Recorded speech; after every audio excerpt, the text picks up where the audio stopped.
ہر دور کیونکہ مختلف ہوتا ہے، ہر دور میں چیزیں مختلف بھی ہو جاتی ہیں، لیکن کچھ چیزیں جو ہیں وہ ہمیشہ کانسٹنٹ رہتی ہیں، جیسے وہی بات کہ والدین کے جو حقوق ہیں وہ کانسٹنٹ رہتے ہیں. لیکن بہت ساری چیزوں میں ہم دیکھتے ہیں کہ جب زمانہ بدل رہا ہوتا ہے، اور جو ہمارے والدین کی تربیت ہوئی تھی وہ اور قسم کی تربیت ہوئی تھی، اس سے پہلے جو ان کے والدین کی تربیت ہوئی تھی وہ اور قسم کی ہوئی تھی. جیسے مولانا کا کال بھی ہے نا کہ کمپیریزن مت کرو، کیونکہ تم کسی اور دور میں پیدا ہوئے تھے، تمہارے بچے کسی اور دور میں پیدا ہوئے ہیں. تو آج کے زمانے کو دیکھتے ہوئے ڈاکٹر صاحب، ماں باپ پہ کیا چیز جو ہے وہ لازم ہے کہ اپنے بچے کی تربیت ایسے کریں؟ پہلے تو یہ کہیے گا. بسم اللہ الرحمن الرحیم، الصلاۃ والسلام علیک یا رسول اللہ وعلی آلک واصحابک یا حبیب اللہ. دیکھیں زمانے بدلتے رہیں گے لیکن اسلام کی تعلیمات کانسٹنٹ، بالکل بالکل وہ مستقل ہے، وہ ہر دور کے لیے. لہٰذا آقا کریم علیہ الصلاۃ والتسلیم نے جو اولاد کی تربیت کا پہلا حق دیا، جس طرح آپ نے آیات ربانیہ پڑھی، وہ اس کی جان کا تحفظ. اس لیے کہ اوائل اسلام سے پہلے یہ ہوا کرتا تھا کہ لوگ چند چیزوں کی وجہ سے اپنی اولاد کو قتل کر دیا کرتے تھے. ایک تو وَكَذَلِكَ زَيَّنَ لِكَثِيرٍ مِّنَ الْمُشْرِكِينَ قَتْلَ أَوْلَادِهِمْ شُرَكَاءَهُمْ لِيُرْدُوهُمْ، کہ وہ دیوتاؤں کے آستانوں پر ان کے جو گرو ہوتے تھے وہ کہتے تھے کہ اولاد کو، بیٹے کو، پہلوٹی کے بیٹے کو اگر ذبح کر دیا جائے تو پتہ نہیں کیا کچھ ملے گا، یہ بت راضی ہو جائیں گے. تو یہ قتل کا سلسلہ ان استھانوں پر، بتوں پر ہوا کرتا تھا.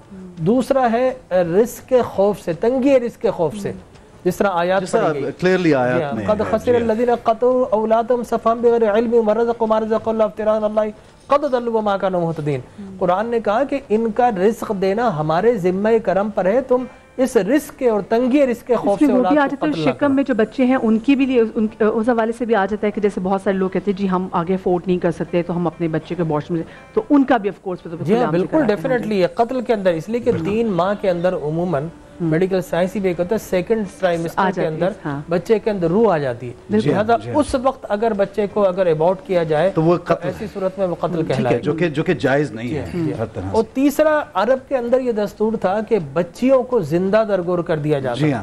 قرآن کہتا ہے وَإِذَا بُشِّرَ أَحَدٌ بِالْأُنثَىٰ ظَلَّ وَجْهُهُ مُسْوَدًّا وَهُوَ كَظِيمٌ، جب اسے خوشخبری دی جاتی، قرآن خوشخبری کہہ رہا ہے کہ تمہارے یہاں بیٹی ہوئی تو اس کا چہرہ بالکل غم سے اور توہین سے سیاہ پڑ جاتا ہے. یہ تو آج بھی ہوتا ہے، آج بھی ہوتا ہے یہ کہ بیٹی کی خبر پہ لوگ ناخوش ہوتے ہیں، یہ تو آج بھی ہوتا ہے. یہ صدیوں سے چلا رہا ہے. اصل میں میں سمجھتا ہوں ماں باپ کو جتنی محبت اپنی بیٹی سے ہوتی اتنی بیٹے سے میرے خیال نہیں ہوتی شاید. تو محبت جتنی بیٹی کو بھی ماں باپ سے محبت ہوتی ہے، بیٹوں کو نہیں ہوتی. اچھا ڈاکٹر صاحب آپ سے اس کی ایک وجہ یہ بھی کہ بیٹیاں دور چلی جاتی ہیں. جی ہاں جی ہاں، اور یہ شروع سے احساس، پیمانہ ناپیں گے کس کو، یہ شروع سے احساس ہے. ڈاکٹر صاحب، علامہ صاحب آپ کو بھی ہم شامل گفتگو کریں گے. مجھے یہ بتائیے کہ ماں باپ کا بہت حق ہے، یقیناً وہ ایک زندگی کو ان کے وسیلے سے دنیا میں آتی ہے، اور اس اولاد جب تک وہ زندہ ہیں حقوق رہتے ہیں. ہم دیکھتے ہیں بہت سے ماں باپ، یا تو ماں بچوں کو چھوڑ کے چلی گئی، یا لاپرواہی میں، جس طرح ہم نے مثال دی کہ آج کل بھیک مانگتے بچے باہر نکلتے ہیں اور ماں باپ اخراجات نہیں اٹھاتے، بچوں کو نکلنا پڑتا ہے. باپ چھوڑ کے چلا گیا، اس نے اخراجات نہیں اٹھائے اور زیادتی کی. اس کے بارے میں کیا کہیں گے، اور ماں باپ کے سر پہ کتنا گناہ ہے اس بات کا؟ بسم اللہ الرحمن الرحیم، الحمد للہ والصلاۃ والسلام علی اہلھا اما بعد. تربیت اولاد یہ ایک ایسا کہیے کہ قرآنی عنوان ہے کہ اللہ سبحانہ و تعالیٰ نے قرآن مجید میں اس کو ماں باپ کے ساتھ مجازاً رب کہہ کے منسوب کیا. اور جب اولاد کو ارشاد فرمایا کہ اپنے ماں باپ کو یاد کرو، فرمایا ربنا اغفر لی ولوالدی وللمؤمنین یوم یقوم الحساب رب ارحمہما کما ربیانی صغیرا. اللہ ان پہ ایسے رحم فرما جیسے انہوں نے بچپن میں میری تربیت کی. تو مفسرین فرماتے ہیں چونکہ تربیت کرنا اور ہمارا رب حقیقی اللہ سبحانہ و تعالیٰ ہے، لیکن وہ کام مجازاً پروردگار عالم نے ماں باپ سے لیا. تو پہلی بات تو یہ ہو گئی. لیکن اس میں دیکھیے بات ابتدا سے شروع ہو. ایک حدیث کا یہ جملہ حضور فرماتے ہیں حق الولد علی الوالد ان یحسن اسمہ. پہلا حق جو اولاد کا ماں باپ پر ہے وہ یہ کہ اس کا اچھا نام رکھے. ہم نے تو بچے کے پیدا ہوتے اس کا پہلا حق ضائع کر دیا. ہم نے اس کے نام جو ہے وہ اسلامی ناموں پہ نہیں رکھنے. ہمیں وہ نام پرانے لگتے ہیں، ہمیں وہ نام نعوذ باللہ آکورڈ لگتے ہیں، یہ نام پرانے ہو گئے ہیں. کوئی یونیک سا نیم بتا دیں. یونیک سا نیم تو آپ گاڑی کا نام رکھ لیں کوئی اس کا. پھر سب سے پہلے حق تو آپ نے یہ ضائع کر دیا اس کا، باقی تو بات ہی بات میں ختم ہو گئی. اس کے بعد میں اس سے بڑھ کر جملہ عرض کروں. دیکھیے میں تربیت اولاد کے سلسلے میں صرف ماں باپ کو مطعون قرار نہیں دے سکتا. روایت میں امام صادق علیہ السلام فرماتے ہیں ایما ناشئ نشأ فی قوم، اگر کسی بھی قوم میں کوئی برائی پیدا ہو جائے ثم لم یؤدب علی معصیتہ، اور لوگ اس پر اس کی تعدیب نہ کریں، اس کو روک ٹوک نہ کریں، تو روایت کے اندر جملہ موجود ہے کہ سب سے پہلے اول ما یعاقبہم ان ینقص ارزاقہم، سب سے پہلے اللہ پھر اس قوم پہ عذاب ہی دیتا ہے کہ ان کے رزق کو چھین لیتا ہے۔ آج جو ہمارے رزق کے کرائسس ہیں تو سارا کاندھا ملبہ سارا ملبہ جو ہے مہنگائی کے کاندھے پہ نہ ڈالیں۔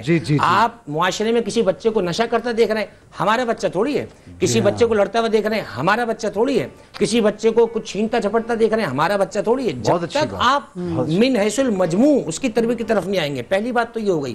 پھر دیکھیے تربیت کا معاملہ کیا ہے، بچہ 3 سال کا 2 سال کا کورا کاغذ ہوتا ہے، حدیث میں موجود ہے العلم فی الصغر کالنقش فی الحجر، بچپن میں علم ایسا ہے جیسے پتھر پہ لکیر، والعلم فی الکبر کالنقش فی الماء، بڑا جب ہو جائے وہ پکا ہو گیا اسے علم سکھا رہے ہو تو پانی پہ لکیر ہے۔ ہمیں بچپن سے تربیت کرنی ہے۔ میں اس سے پہلے ممکن ہے کسی کو ہنسی آئے سن کر تربیت اولاد سے پہلے تربیت والدین کا عنوان رکھ لیں آپ۔ جی ہاں، یہ بہت اچھی بات۔ انہیں یہ بتاؤ کہ ہمیں بچہ صرف بچہ پیدا کر لینا کمال نہیں ہے، اس کی تربیت بڑی ذمہ داری۔ اور میں یہ سمجھتا ہوں کہ ہمیں ضروری نہیں ہے کہ ہم جو ہے وہ پوری قومی کرکٹ ٹیم پوری کریں بچوں کی۔ اچھا علامہ صاحب، قطع کلامی کی معذرت، آپ کنٹینیو کیجیے گا۔ اصل میں اب یہ ہوتا ہے کہ ماں باپ بہت ساری جگہوں پہ خود مینٹلی پریپیئر ہی نہیں ہوتے بچے کے لیے، پھر جب وہ پریپیئر نہیں ہوتے وہ کہتے ہیں اچھا ہمیں تو پتہ نہیں تھا، بس بچہ پیدا ہو گیا، ہم نے سوسائٹی کے پریشر کی وجہ سے بچہ پیدا کر لیا، اب اس کو پالنا کیسے تھا یہ تو ہمیں پتہ ہی نہیں تھا۔ نہیں، یہ جواز نہیں بن سکتا۔ دیکھیے میں یہ عرض کروں گا، اسلام عزیز اتنا ہمارا بہترین نظام ہے، حدیث کی شمائل کی سیرت کی کتابوں میں تربیت اولاد کے مسلسل ابواب محدثین نے باندھے ہیں، پکا پکایا کھانا رکھا ہوا ہے، اب نوالت صرف آپ کے منہ میں رکھنا ہے۔ خدا را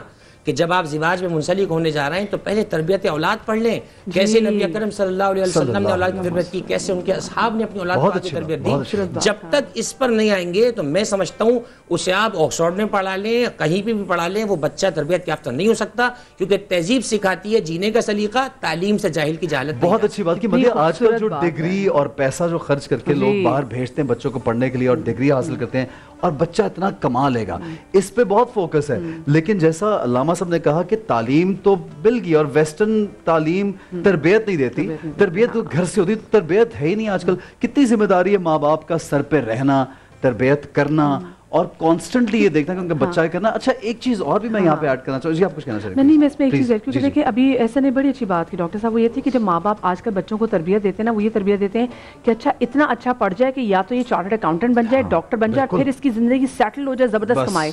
وہ یہ نہیں دیکھتے کہ ہم اس کی اتنی اچھی تربیت کر دیں کہ ایک اچھا انسان بن جائے اس سوسائٹی کے لیے بھی، اور آخر میں جب ہم چلے جائے تو ہمارے لیے صدقہ جاریہ ثابت ہو۔ بالکل بالکل۔ دیکھیں ایک تو قرآن کی بڑی خوبصورت آیت ہے، ربنا ہب لنا من ازواجنا وذریاتنا قرۃ اعین وجعلنا للمتقین اماما، اللہ ہماری اولاد کو اور ہماری بیویوں کو ہماری آنکھوں کی ٹھنڈک بنا، اور اے اللہ مجھے لوگوں کا متقین لوگوں کا امام بنا، اور مجھے جنت کے اندر محلات عطا فرما۔ تو میں سمجھتا ہوں کہ اولاد آنکھوں کی ٹھنڈک ہوتی ہے، اور جب اولاد کی تربیت کرنا چاہیے تو وہ میں سمجھتا ہوں کہ ماں کے پیٹ سے شروع ہو جاتی ہے۔ اس لیے کہ ہماری خواتین کو چاہیے کہ جب وہ پریگننٹ ہو جائیں تو اچھے اعمال کریں، اس لیے کہ بچہ آپ کے خون پر پل رہا ہوتا ہے، بے شک بے شک، آپ کے جینز اس کے اندر آئے ہیں، آپ کی ساری کے سارے ڈی این اے اس کے اندر ٹرانسفر ہو رہا ہے، لیکن خون کی گردش کے ذریعے آپ غصے میں بہت زیادہ غصے میں چڑچڑی رہیں گی، بچہ پیدا ہونے کے بعد یقیناً اس کا مزاج اس کے اندر آئے گا۔ تو بچے کی تربیت ماں کے پیٹ سے شروع ہوتی ہے اور پھر ماں کے گود میں اس کا آغاز ہو جاتا ہے۔ عام طور پر وہ جو لرننگ فیس ہوتا ہے نا بچے کا 2 سال کا بچہ، جس میں بول نہیں پاتا، بچہ جس کے اندر جو ہے وہ آپ سمجھتے ہو کہ پراپر سن نہیں پا رہا، پراپر جو ہے کنسنٹریٹ نہیں کر رہا، یقین جانیے وہی بچے کا سب سے اہم مائل اسٹون کا پیریڈ ہوتا ہے، اس لیے کہ بچہ دیکھ رہا تھا میرے اطراف کے افناف میں کیا کیا گانے بج رہے ہیں، میرے اطراف کے اندر کیا لوگ شاؤٹنگ کر رہے ہیں، میرے اطراف و اکناف کے اندر کیا لوگ محبت سے بات کر رہے ہیں، میرے اطراف میں کون کون سے لوگ ہیں، وہ آبزرو وہ 100% کر رہا ہے۔ وہ اس کا پیریڈ ہوتا ہے جس کے اندر پلین سلیٹ کے اوپر وہ عبارتیں لکھنا شروع ہوتی ہیں۔